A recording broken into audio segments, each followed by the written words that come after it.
ನಾವು ಜನತೆಯ ಸಮಸ್ಯೆಗಳು ಇವತ್ತೇನಿದೆ ಆ ಸಮಸ್ಯೆಯ ಹಿನ್ನೆಲೆಯಲ್ಲಿ ನಮ್ಮ ಪಕ್ಷದ ಮುಖಂಡರುಗಳ ಒಂದು ಸಂಪೂರ್ಣವಾದಂಥ ಒಂದು ನಿಲುವು ಇದು ಸೂಕ್ತವಾದಂಥ ಸಂದರ್ಭ ಅಲ್ಲ ಅಂತಕ್ಕಂಥ ನಿರ್ಧಾರದಿಂದ ಹಿಂದೆ ಸರಿದಿದ್ದೇವೆ. ಇವತ್ತು ಇನ್ನೂ ಹಲವಾರು ಸಮಸ್ಯೆಗಳನ್ನ ನಾಡಿನ ಜನತೆ ಎದುರಿಸ್ತಾ ಇದ್ದಾರೆ. ಈ ಸಂದರ್ಭದಲ್ಲಿ ಇದು ಎಲ್ಲ ಒಂದು ಕಡೆ ಜನಸಾಮಾನ್ಯರ ಒಂದು ಬೆಂಬಲ ಪಡೆಯತಕ್ಕಂಥದ್ದು ಎಲ್ಲ ಒಂದು ಕಡೆ ಸಮಸ್ಯೆಗಳಾಗ್ತದೆ. ಅದ್ರ ಜೊತೆಗೆ ಜನತೆಯ ಒಂದು ಟೀಕೆಗಳು ಆಗ್ತಕ್ಕಂಥದ್ದು ಒಂದು ವಾತಾವರಣ ಇರ್ತಕ್ಕಂಥ ಹಿನ್ನೆಲೆಯಲ್ಲಿ ನಮ್ಮ ಪಕ್ಷದ ನಿಲುವು ನಾವು ತೀರ್ಮಾನ ಮಾಡಿದ್ದೇವೆ.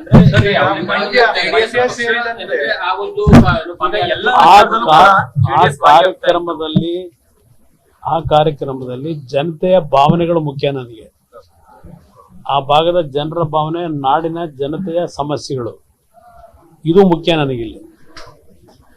ಪಾದಯಾತ್ರೆಯ ಮುಖಾಂತರ ನಾವು ಮಾಡ್ತಕ್ಕಂಥದ್ದು ಏನಿದೆ, ಲೀಗಲ್ ಬ್ಯಾಟಲ್ನಲ್ಲಿ ಹಲವಾರು ರೀತಿಯಲ್ಲಿ ಅವಕಾಶಗಳಿದೆ. ಪಾದಯಾತ್ರೆ ಹೋಗ್ತೀವಿ ಮೈಸೂರಿಗೆ, ಪಾದಯಾತ್ರೆ ಮುಗಿಸ್ತೀವಿ, ನಂತರ ಏನು ಇದೆಲ್ಲ ಇದೆ. ಇದೆಲ್ಲ ನಾನು ಈಗ ಚರ್ಚೆ ಮಾಡ್ಲಿಕ್ಕೆ ಹೋಗಲ್ಲ. ಆದ್ರೆ ನಮ್ಮ ಪಕ್ಷದ ನಿಲುವು ಇಷ್ಟಿತ್ತು. ಹೇಳಿಕೆ ಕೊಟ್ಟಿದ್ರು ಮೈತ್ರಿ ಸರ್ಕಾರ, ಮೈತ್ರಿಯಿಂದನೇ ನಾವು ಪಾದಯಾತ್ರೆ ಮಾಡ್ತೀವಿ ಅಂತ ಹೇಳಿ ಸಡನ್ ಆಗಿ ಈ ರೀತಿ ಹೇಳಿಕೆ ಕೊಡ್ತಾ ಇದ್ದಾರೆ. ನಮ್ಮ ಪಕ್ಷದ ನಿಲುವು ನಾನು ಹೇಳ್ತಾ ಇದ್ದೀನಿ. ಅಲ್ಲಿ ಏನ್ ಪ್ರಕೃತಿಯ ವಿಕೋಪದಲ್ಲಿ ಏನೇನ್ ಡ್ಯಾಮೇಜ್ ಆಗ್ತಿದೆ ನೋಡ್ತಾ ಇಲ್ವಾ? ಇಷ್ಟೆಲ್ಲ ಕಂಡು ನಾವು ಇಂಥ ಒಂದು ಸಂದರ್ಭದಲ್ಲಿ ಯಾವುದೋ ಒಂದು ಪ್ರಕರಣ ಇಟ್ಕೊಂಡು ನಾವು ಪಾದಯಾತ್ರೆ ಮಾಡ್ತಕ್ಕಂಥದ್ದು ಜನಸಾಮಾನ್ಯರ ಮನಸ್ಸಿನಲ್ಲಿ ಏನಾಗಬಹುದು ಅಂತಕ್ಕಂಥ ಹಿನ್ನೆಲೆಯಲ್ಲಿ ನಾವು ತೀರ್ಮಾನ ಮಾಡ್ಕೊಂಡಿದ್ದೇವೆ. ಜನರ ಒಂದು ಭಾವನೆಗಳು ಇವತ್ತು ಅವರ ನೋವಿಗೆ ನಾವು ಸ್ಪಂದಿಸಬೇಕಾದಂಥದ್ದೇನಿದೆ. ಇಂಥ ಸಂದರ್ಭದಲ್ಲಿ ರಾಜಕೀಯವೇ ನಮಗೆ ಪ್ರಾಮುಖ್ಯ ಅಲ್ಲ. ಇವತ್ತು ನಮಗೆ ಹಲವಾರು ಕುಟುಂಬಗಳು ಬೀದಿಗೆ ಬಂದಿದ್ದಾವೆ. ನೂರಾರು ಹಳ್ಳಿಗಳು ಉತ್ತರ ಕರ್ನಾಟಕದಲ್ಲಿ ಜಲಾವೃತವಾಗಿದೆ. ಇಂಥ ಸಂದರ್ಭದಲ್ಲಿ ನಾವು 10 ದಿವಸ ಪಾದಯಾತ್ರೆ ಹೋದ್ರೆ ಅದು ಯಾರು ಒಮ್ಮೆಟ್ಟಾರೋ ಗೊತ್ತಿಲ್ಲ ನನಗೆ. ನಾವು ಯಾವ ಕಾರಣಕ್ಕೂ ಕೊಡೋದಿಲ್ಲ. ಯಾಕೆಂದ್ರೆ ಒಂದ್ ನಿಮಿಷ ಇಲ್ಲಿ ನಮ್ಮನ್ನ ವಿಶ್ವಾಸಕ್ಕೆ ತೆಗೆದುಕೊಳ್ಳದೆ ಇದ್ದಾಗ ಬೆಂಗಳೂರಿನಿಂದ ಮೈಸೂರಿನವರೆಗೆ ನಮ್ಮ ಶಕ್ತಿ ಇರ್ತಕ್ಕಂಥದ್ದು ಅಷ್ಟೆಲ್ಲ ಇದ್ದು ವಿಶ್ವಾಸಕ್ಕೆ ತೆಗೆದುಕೊಳ್ಳದೆ ಹೋದ ಮೇಲೆ ಸರಿಯಾದ ರೀತಿಯಲ್ಲಿ ನಾವ್ಯಾತಿಗೆ ಬೆಂಬಲ ಕೊಡಬೇಕು? ರಾಜಕಾರಣ ಮಾಡೋದು ಬೇರೆ, ಚುನಾವಣೆಗಳು ಬಂದಾಗ ಬೇರೆ ಒಟ್ಟಿಗೆ ಇರ್ತಕ್ಕಂಥದ್ದು.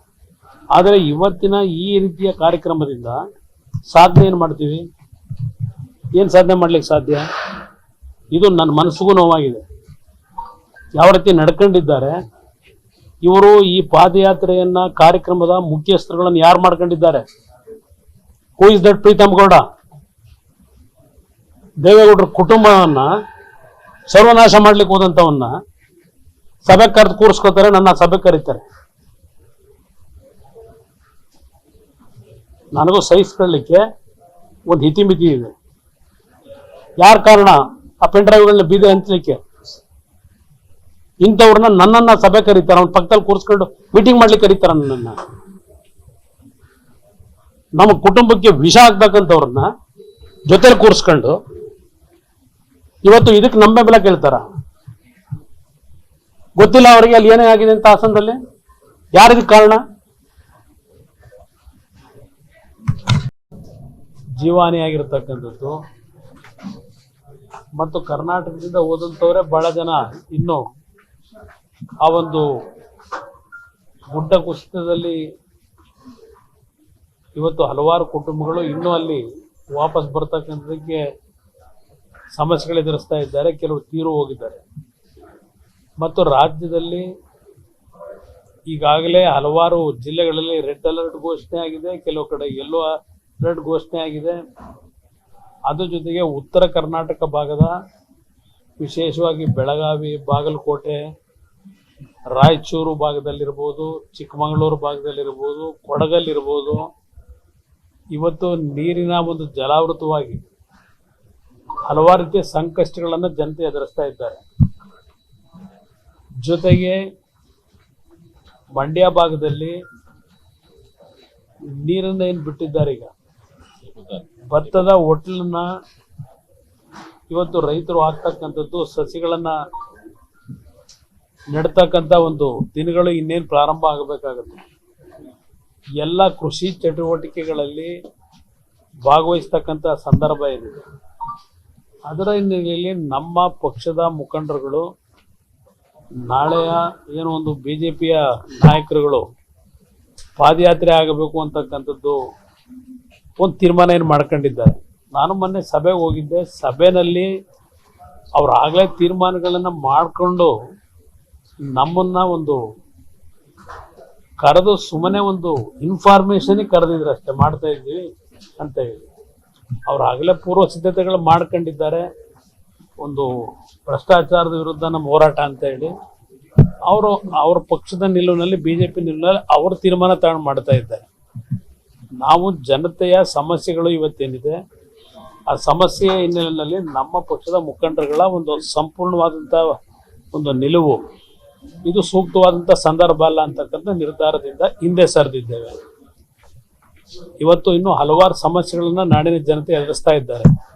ಈ ಸಂದರ್ಭದಲ್ಲಿ ಇದು ಎಲ್ಲ ಒಂದು ಕಡೆ ಜನಸಾಮಾನ್ಯರ ಒಂದು ಬೆಂಬಲ ಪಡೆಯತಕ್ಕಂಥದ್ದು ಎಲ್ಲ ಒಂದು ಕಡೆ ಸಮಸ್ಯೆಗಳಾಗ್ತದೆ.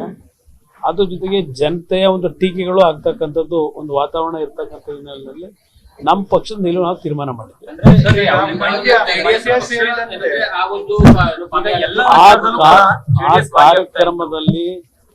ಆ ಕಾರ್ಯಕ್ರಮದಲ್ಲಿ ಜನತೆಯ ಭಾವನೆಗಳು ಮುಖ್ಯ. ನನಗೆ ಆ ಭಾಗದ ಜನರ ಭಾವನೆ, ನಾಡಿನ ಜನತೆಯ ಸಮಸ್ಯೆಗಳು, ಇದು ಮುಖ್ಯ ನನಗಿಲ್ಲಿ. ಪಾದಯಾತ್ರೆಯ ಮುಖಾಂತರ ನಾವು ಮಾಡ್ತಕ್ಕಂಥದ್ದು ಏನಿದೆ, ಲೀಗಲ್ ಬ್ಯಾಟಲ್ನಲ್ಲಿ ಹಲವಾರು ರೀತಿಯಲ್ಲಿ ಅವಕಾಶಗಳಿದೆ. ಪಾದಯಾತ್ರೆ ಹೋಗ್ತೀವಿ ಮೈಸೂರಿಗೆ, ಪಾದಯಾತ್ರೆ ಮುಗಿಸ್ತೀವಿ, ನಂತರ ಏನು ಇದೆಲ್ಲ ಇದೆ. ಇದೆಲ್ಲ ನಾನು ಈಗ ಚರ್ಚೆ ಮಾಡ್ಲಿಕ್ಕೆ ಹೋಗಲ್ಲ. ಆದ್ರೆ ನಮ್ಮ ಪಕ್ಷದ ನಿಲುವು ಇಷ್ಟಿತ್ತು.